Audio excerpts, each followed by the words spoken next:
Good morning, gang. Hope y'all are having a good Monday. If you are not snowed in somewhere, the snowstorm that's hitting the Midwest and the Northeast. I know here it's been cold and wet and rainy and sleety and all sorts of stuff. So today I'm going to go down a path I rarely touch on, but I think it's important because, as usual, a little history goes a long way in preparing us for the future.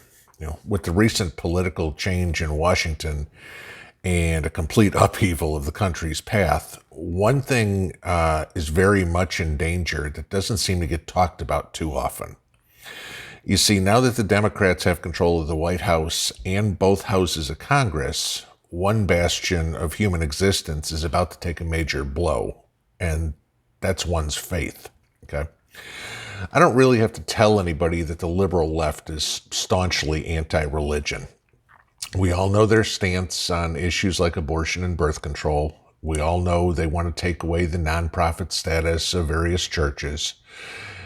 Roughly 40% of liberals state that they are non-religious, as compared with about 10% of conservatives. The fact of the matter is, the more liberal a person is, the less likely they are to have any sort of faith, as nearly 50% of people that consider themselves extremely liberal don't believe in God. Okay? That's led many conservative groups to claim that the Democrats are a godless party.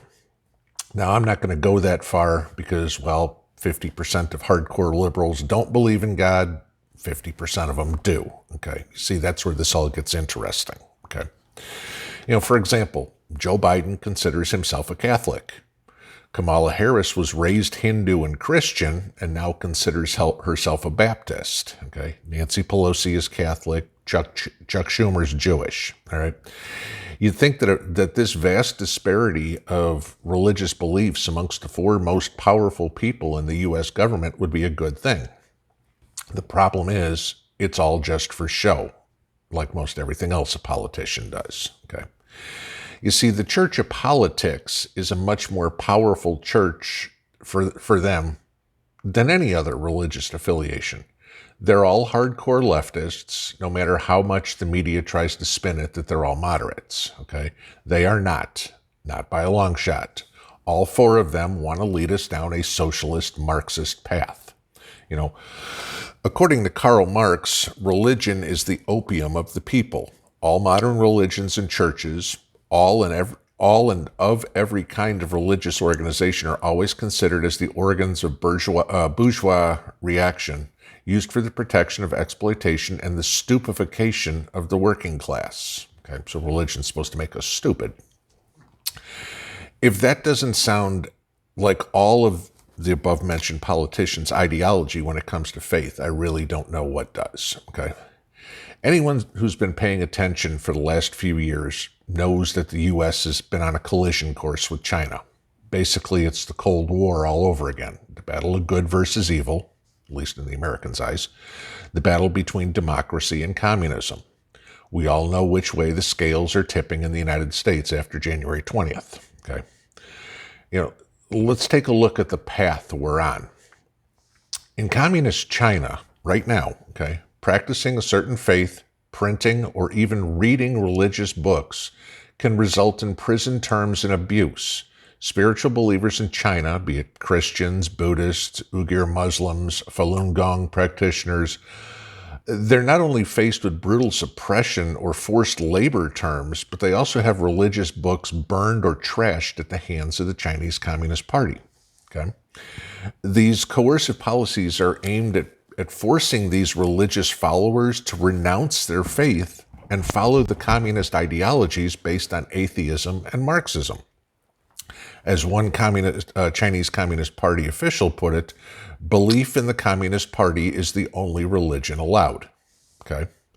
If you go back last year in Jiangsu province, 26 people were sentenced under the charges of illegal business operations merely for being involved in printing religious publications meant for internal circulation for the South Korean Good News mission.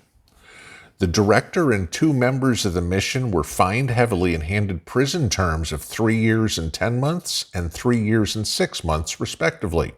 Some of the printing house managers were fined as high as 15,000 US dollars and sentenced to 3 years, then with a probation period of 3 to 5 years. Now, $15,000 in China is buku bucks here for us, okay? This was just last year, 2020, in China, okay? You know, the type of government that so many leftists and their minions say we should be emulating, okay? How about the former Soviet Union? Under the doctrine of state atheism in the Soviet Union, there was a government-sponsored program of conversion to atheism conducted by the communists. The communist regime targeted religions based on state interests, and while most organized religions were never outlawed, religious property was confiscated, believers were harassed, and religion was ridiculed while atheism was propagated in schools. Indoctrination? Where have we heard that before? Atheists in the Soviet Union waged a 70-year war on religious belief. Okay, the Communist Party destroyed churches, mosques, and temples. It executed religious leaders. It flooded the schools and media with anti-religious propaganda, and it introduced a belief system called scientific atheism, complete with atheistic rituals. Okay. In the end, a majority of older Soviet citizens retained their religious beliefs, and a crop of citizens too young to have experienced pro-Soviet times acquired religious beliefs. According to some sources, this will get you, okay, the total number of Christian victims under the Soviet regime that were killed, okay, has been estimated to range between 12 and 20 million people. Okay. At least 106,300 Russian clergymen were executed during the Great Purge. These are examples of recent history under socialist/communist rule. This is the type of government that our selected leaders are striving for, not just domestically, but worldwide, and they're making inroads. Many times we think about the economic effects of communism on our lives going forward, but we also need to look at the spiritual side of things. It's pretty obvious, at least to me, okay, that the goal of the new administration and the Democrat Party overall is that we all worship at the altar of Joe Biden. There was even a magazine cover a couple of weeks ago depicting Joe Biden as God and most of the prominent Democrats as angels all surrounding him. Okay. You see, the goal is not just to change the economics of the world, it's to change everything that makes us good and decent people. Everything that makes America the shining city on a hill. Everything that makes America the #1 country in the world that people want to emigrate to. Okay. Socialism is going to destroy humanity as a whole and the humanity that lives within each of us.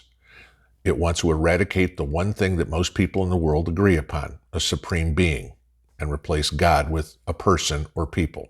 Okay. To me, that's Satan's doing. Okay. Since the beginning of time, Satan has tried to corrupt and destroy God's creation. Today's Democratic Party is just the latest tool he's using in the United States. Okay. Now is the time that your faith needs to be stronger than ever as it's being challenged. So I leave you with one thing from 1 Corinthians chapter 16, verse 13. Be on guard, stand firm in the faith, be courageous, and be strong. Pinball out.